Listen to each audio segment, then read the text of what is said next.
صراعات داخلية ومتابعات قضائية وتوقيف في حق عديد رؤساء المجالس البلدية عبر الوطن بفعل اتهامهم بالضلوع في قضايا تبديد المال العام، الفساد وقضايا التزوير، واقع خلف صدمة لدى منتخبيهم ووصل بهم إلى حد فقدان الثقة في المنتخب. ما كاش مراقبة، بس شوف دوك نقوم دوك رئيس بلدية نهار يجي داخل يعطي لهم يديروا مع احصائيات واش عنده نهار يروح قبل ما يترشح واحد اخر لازم يحاسبوه كيفاش.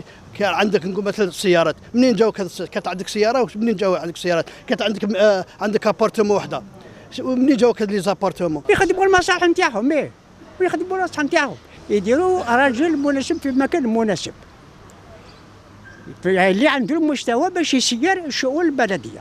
ومع قرب تشريعيات 2017 حيث يزداد الصراع لبلوغ المناصب وحصد أكبر عدد من الأصوات في المجالس المحلية المنتخبة، قد يصطدم هؤلاء بواقع ألا وهو استفحال الفساد في الإدارات المحلية، ما يعني العمل أكبر لاسترداد ثقة المواطنين الضائعة. المواطن يشوف إنسان خير وانتخب عليه متابعة قضائية راح تنقص الثقة هذه. ما فعلا راح المواطن عنده صفة تاع الرقابة، المواطن يشوف حاجة ما تساعدوش ولا واسمه من حقه يجي البلدية ومن حقه يحضر في المجلس الشعبي البلدي في المداولات. خاطر المواطن اليوم ما راهش يعرف على من راه يصوت، لازم تعرف على من تصوت، ومن القدام الأمور راح تتبدل.